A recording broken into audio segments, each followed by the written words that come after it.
Hey guys, Jake from Michigan here. We wanted to put a video together before this upcoming weekend on a few strategies that those of us at Whitetail Partners are focusing on in the early part of October, or I guess now we're kind of getting into mid-October, or some people call it the October lull.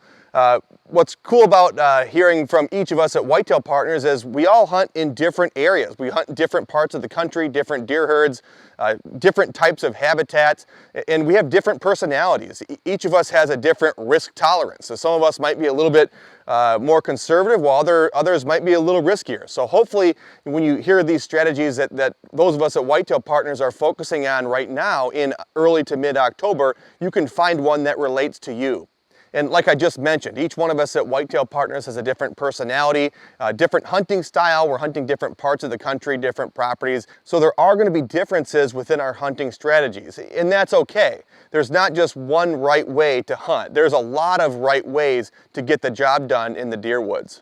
But I do want you to notice that even though there are some differences with where we're hunting, maybe the level of hunting pressure that's surrounding the areas that we hunt, our risk appetites, that there are still a lot of similarities with our hunting strategies. There's a lot of consistency with how we're approaching hunting that early part or the middle of October.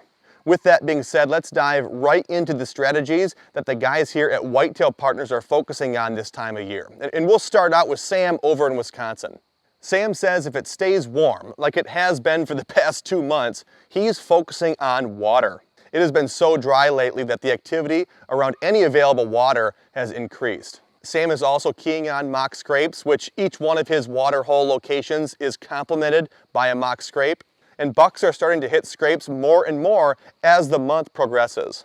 These locations with both a water hole and a mock scrape combination are social hotspots. And by mid-October, these areas are buck magnets and are locations that you guys should be focusing on.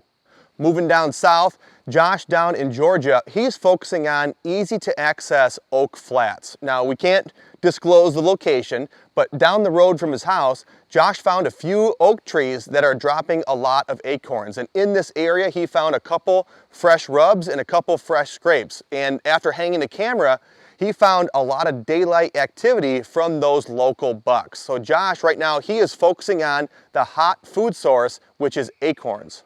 Heading northeast, Brendan in New York, he's focusing on primary scrapes near food sources. It doesn't matter if it's a natural scrape or a man-made scrape, he's keying on scrapes.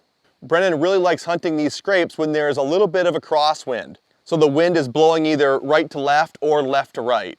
And this can be somewhat of a risky sit depending on the wind direction, because these older deer, they like to approach these scrapes from downwind. And these primary scrapes that Brendan likes targeting right now, they have to be within cover, meaning they're not on the edge of a field in the wide open. They have to be within security cover so these older deer feel safe moving during daylight. And again, even though it's a little bit of a riskier sit, he still feels it's worth it if you have a pretty good idea that one of your target bucks is moving during daylight. Moving back down south to Tennessee, this time with Lee. Lee right now is not pushing into his property. He is limiting his intrusion. But if he is going to hunt, what Lee is focusing on right now are the feed trees and the weather before making a precision strike.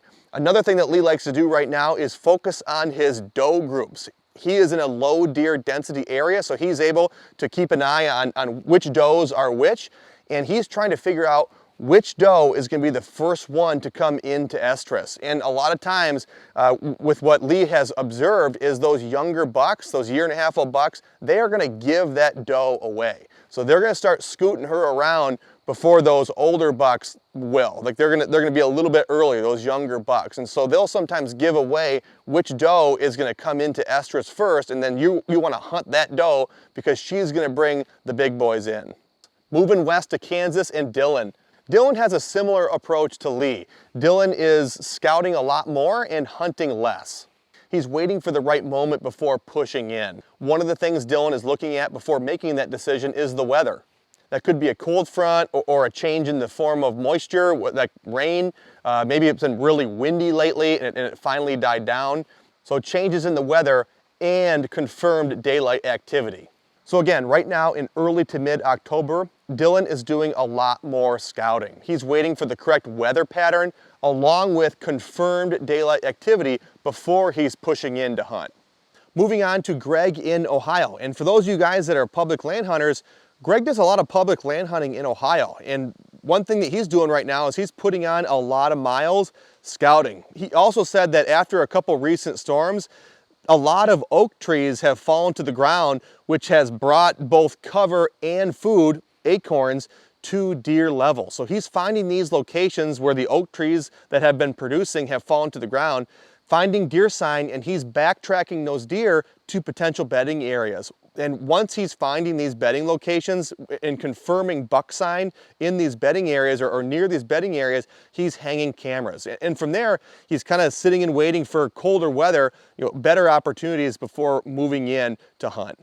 Moving back up to Wisconsin with Tim. Similar to Lee and Dylan, Tim is primarily staying out of the woods right now, and he's waiting for more favorable weather, waiting for things to cool down. Some of Tim's best hunts in October have been where the temperatures have been about 10 degrees or more below the average. Add in a change in wind direction and those bucks will be on their feet earlier than normal, working those primary scrapes.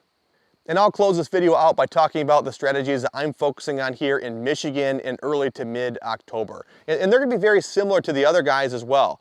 Me, just like with Sam, I'm keying on water sources right now. It's been so dry here in Michigan, just like around the rest of the Great Lakes states, that a lot of the available water is gone.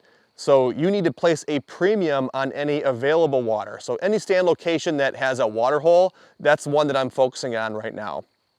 Also, just like with Josh, I'm focusing on the hot food source right now. And just like with Josh on this property, a lot of our oak trees had a bumper crop of acorns this year. Now, I will say that I don't view all oaks on my property the same. We have red oaks and white oaks on our property.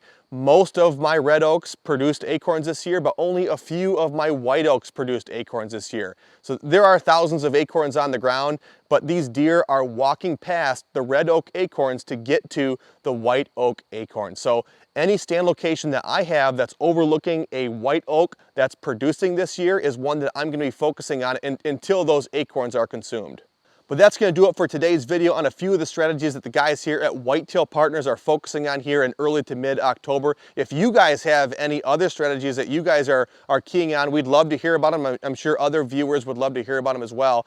Thank you guys again for watching, and please let us know if we can help you change your property for good.